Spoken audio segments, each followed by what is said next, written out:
Hola la communauté, comment allez-vous? Aujourd'hui, on se retrouve pour une vidéo un peu particulière parce que c'est une vidéo que j'ai tournée il y a 1 an. Oui, j'ai un poil de retard pour la sortir. Hein. J'ai eu des petits soucis de rush, tout ça, ça a été compliqué de la monter et du coup j'ai pas pu la sortir et pourtant c'était une vidéo qui était, je trouve, importante un peu dans ma lignée barbecue, on va dire. Donc c'est une vidéo qui a été tournée avec l'équipe Barbecue Way of Life, donc Pierre et Laurent. Des amours, voilà, je vous en dis pas plus, je vous laisse checker la vidéo. Vous voyez qui on est là?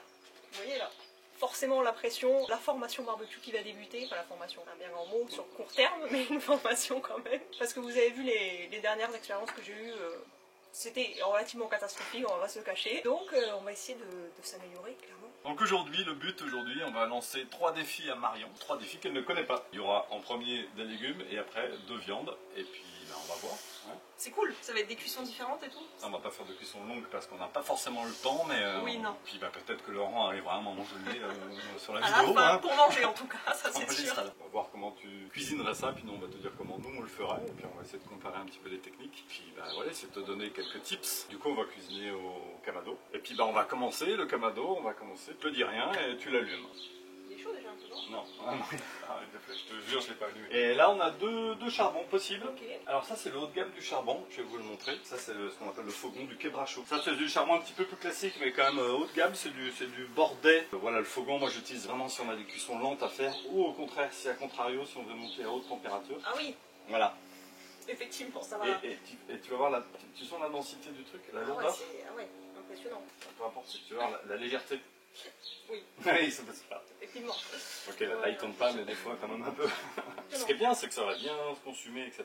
Et là, tu sens que c'est presque comme de la pierre. Tu vois, moi déjà, j'aurais fait 3 points de chauffe. Toi déjà, t'en aurais fait que 2 sur Alors, c'est pas mal, hein. T'as le bon réflexe, c'est le nombre de points de chauffe. Si tu fais 3 points d'allumage, tout ton charbon va s'allumer. Donc oui. Tu vas être très vite en température. Oui. Si tu fais un seul point d'allumage par ici, tu vas avoir un tout petit point de chauffe. Et petit à petit, ça va se diffuser plus longtemps. Donc là, en l'occurrence, on va faire quelque chose plutôt pas trop fort, voire même pas fort du tout, 110 degrés. Ah ouais. Du coup, j'en ferai qu'un même. Donc là, on ouvre à fond. On ouvre à fond en dessous pour faire rentrer l'air. Et donc que la combustion se fasse. On peut remettre la grille, comme ça la grille chauffe un peu. Si jamais elle n'est pas clean, ça permet on pourra la nettoyer un peu. Et donc là, on va laisser tranquillement et on laisse bien entendu le kamado tout ouvert. Et dès qu'on verra que les braises vont commencer à prendre, on va commencer à fermer le kamado. Laurent est arrivé. Ça va, Laurent? Ça y est. Ma foi, comme un dimanche matin. Comme un dimanche matin.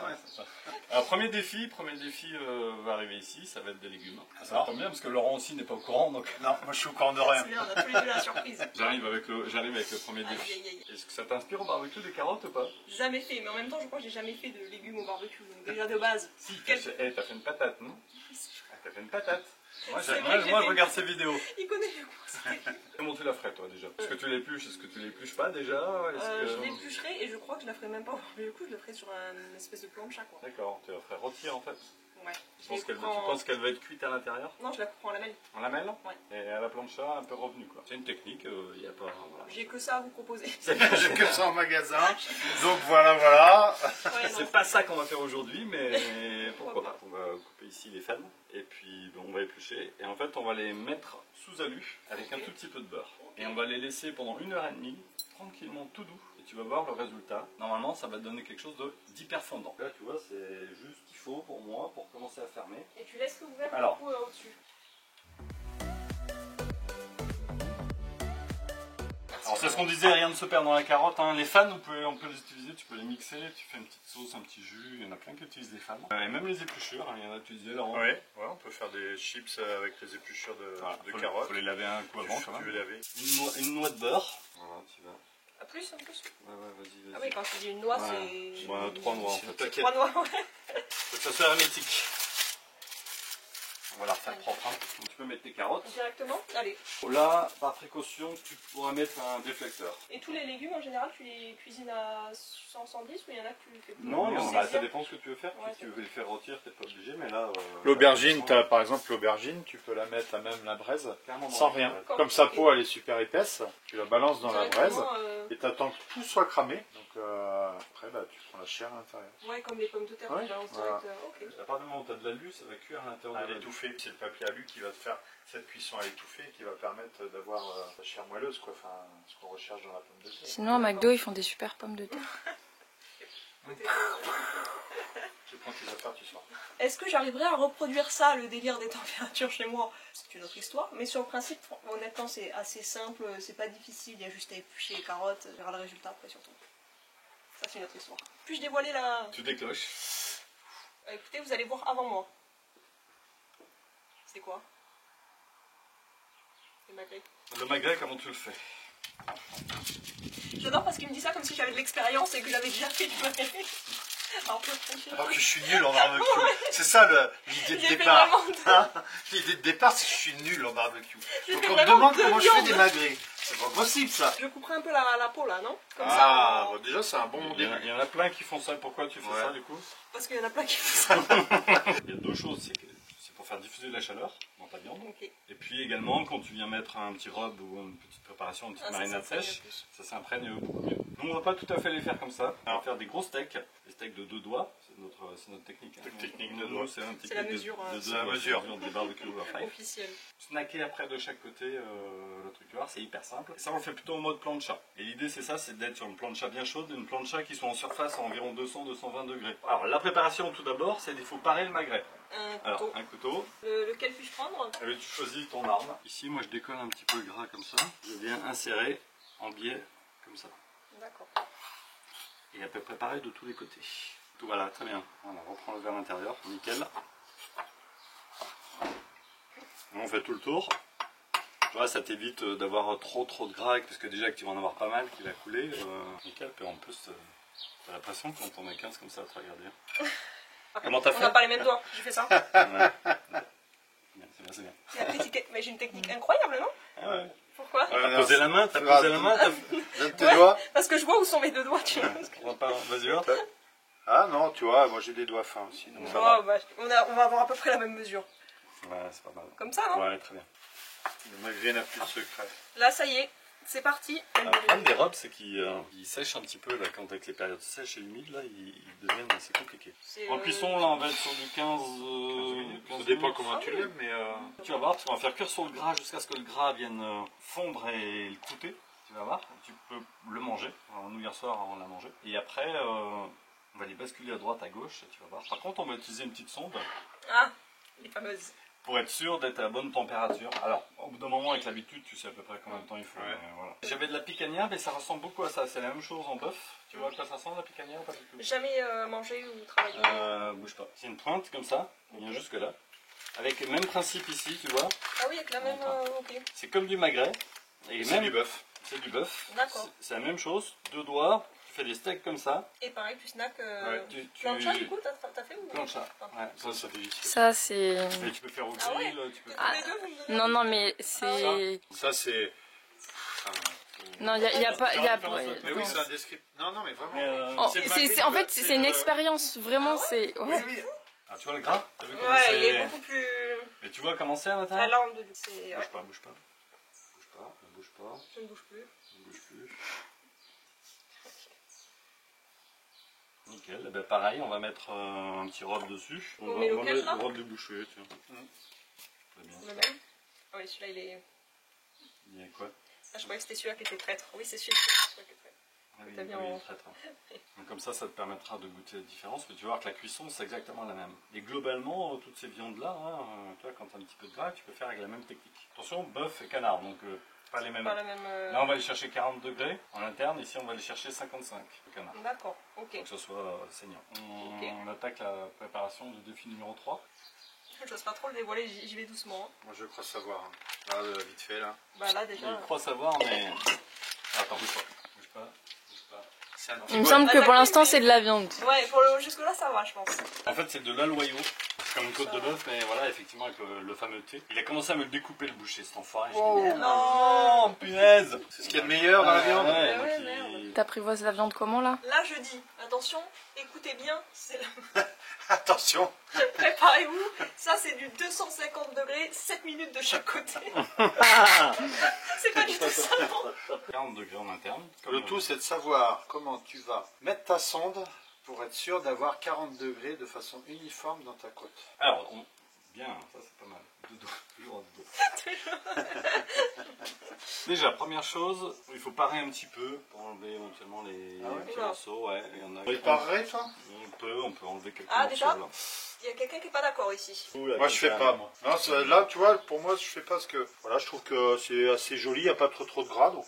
Nous, effectivement, on parlait de sel et de poivre tout à l'heure. On va plutôt faire ça à la fin. Mais on peut mettre un petit rub quand même dessus. Souvent les rubs, il faut se méfier parce qu'ils sont déjà un peu salés. Là, on peut mettre un petit filet d'huile. Ah, donc là, Laurent, on peut... je pense que tu as. Voilà. Et donc, à quel moment tu l'huiles ou pas? Là, oui, Là, mais je veux oui. dire, sur quelle viande tu décides Tu vois, pas sur c'est gras le magret, tu vois, il y a du gras déjà, donc surhuilé, voilà. Mais là, tu vas voir, c'est vraiment un filet quoi. Ouais. Top. On n'a pas la même Tu peux mettre moitié moins. Ah ouais. Là, tu le masses. Ouais. C'est ça pour les deux côtés. C'est pour que le rub accroche et je veux surtout pas que ça génère des flammes derrière. Donc, d'accord. Il faut juste accrocher. Voilà. Pour atteindre les 40 degrés. Et on va parler du searing et du reverse searing. Là, c'est une technique que tu vas pouvoir appliquer sur plein de viandes rouges comme ça, côte de bœuf. Là, il y a un moustique. Putain, mais il va. Tu me l'envoies dessus. Ça marche. J'ai vu là qu'il allait te mettre une. J'ai eu peur. C'est l'excuse du moustique. J'ai eu peur. Alors, comment toi tu la ferais au barbecue? Tu poserais direct sur les 150 degrés. 7 minutes. 7 minutes de chaque côté, 250 degrés. Alors là, pour le coup, on va utiliser le kamado et on va faire de la cuisson indirecte. Donc, on va mettre des déflecteurs de manière à ce qu'effectivement, même si ça coule, si c'est du crack, ça ne vienne pas brûler ta viande. Mais surtout, la technique, il y a deux techniques. Soit d'abord, tu la viens la saisir pour faire une croûte, la réaction de Maillard. Faire cette petite croûte, donc soit tu mets très fort en barbecue et tu viens en gros le croûter de chaque côté et après tu le laisses cuire tout doucement à basse température. Tu as l'inverse, qu'on appelle du reverse searing, où en fait c'est l'inverse, on va la faire monter tout doucement à température. On va aller chercher les 40 degrés, ensuite on va sortir la viande, on va monter le kamado, donc on va voir la technique pour le faire monter en dernière minute et là on va venir juste la faire snacker quelques secondes, 20 secondes, 20 à 30 secondes de chaque côté pour qu'elle croûte. C'est cette technique là, le reverse searing, qu'on va utiliser. Comment on met la sonde, bouge pas. Alors déjà, bouge pas. C'est un bon début. Ah, je croyais que t'aimes bien. Déjà, bon, tu peux rentrer chez toi. C'est complètement nul. Tu vois, t'as un thé aussi au niveau de l'os. Alors déjà, effectivement, t'as raison parce que tu regardes nos vidéos, pas comme ça. Parce que si tu fais comme ça, tu sais pas où la pointe qui prend la température va être. Et tu risques surtout de traverser. Donc effectivement, c'est à l'horizontale. Soit tu viens là comme ça, la mettre ici, parce que là t'es au cœur. Tu vas la mettre un petit peu, moi c'est par là que je l'aurais mis. Surtout bien à mi-hauteur. Ah bah elle est déjà 40. Alors 40 c'est ça. 40 c'est la sonde, c'est le truc extérieur. Tu as deux mesures. En interne, elle est à 9. Là, on va plus rigoler là. Est-ce qu'on rigolait déjà? Je sais pas non plus. On va les sortir parce qu'on va faire cuire la viande. Du coup, on va les mettre sur le barbecue gaz en attendant. On l'a allumé à basse température. Alors, on peut fumer un peu la viande. Je vais chercher on va mettre du pellet. Allez, viens. Là, hein? T'aurais peur un peu là. Hein, ouais. mais... Ah oui, là, quand je vois les bras, les gants, j'ai peur. Hein. Ouais, je comprends. C'est normal. Là, on rajoute un peu de pellet. Parce que du coup, on va venir fumer. Tu vois, j'en mets à l'endroit où ça brûle chaud, et puis à l'endroit où c'est pas encore chaud. Ah, tu vois déjà comment les flammes reprennent, t'as vu, à peine on Ouais, c'est impressionnant. Et tu vois la différence dès que t'apportes de l'oxygène. Donc là, t'as entendu, ça n'a pas du tout saisi. Ouais, ça n'a pas du tout... Et c'est ce qu'on cherche. Alors pour l'instant, t'es contente du travail? Écoute, moi je trouve que Marion a dit qu'elle est nulle, mais en fait elle est plutôt assez douée en fait. Il n'y a rien de compliqué, il faut comprendre la viande. Notre T-bone cuit tranquillement, hein, je crois qu'il est à... Il est tout à fait à 12 degrés, donc il cuit vraiment tranquillement là. Tranquillement, ça fait un quart d'heure, 10 minutes, on un doit quart monter à d'heure. 40. Donc, On doit monter à 40, donc, mais après tu vas voir, ça va s'accélérer. Du coup les magrets, on va les faire à la plancha. On pourrait les faire à la plancha là-dessus, hein. Si tu as une petite plancha, tu viens mettre une plancha. J'en ai une, je vais te montrer, c'est une petite plancha ronde que tu achètes n'importe quelle marque et tu viens mettre sur ton kamado. Par contre, tu la fais monter à température. Là en l'occurrence, on va utiliser celui-là. 58 pour le moment. Et on va le monter à 200. Là, dans 5 minutes, 10 minutes, voilà. C'est prêt. Okay. Les magrets, qu'est-ce qu'on a dit? On va les monter à 56 à l'intérieur. Donc on va les sonder. Pas trop profond, encore un petit peu. Voilà. C'est bon. La picanha, on va faire pareil. Du coup, on sort la viande 5 minutes avant parce que là, effectivement, c'est au frais. Son number 2. Et donc, côté gras. Hein. Vous n'avez pas que c'est des Donc ça, c'est pareil un peu. Hein. elle est juste pour l'instant cuite à 40 degrés. On va venir la saisir maintenant. Voilà, on verse là, voilà. Et d'un côté, voilà, pareil.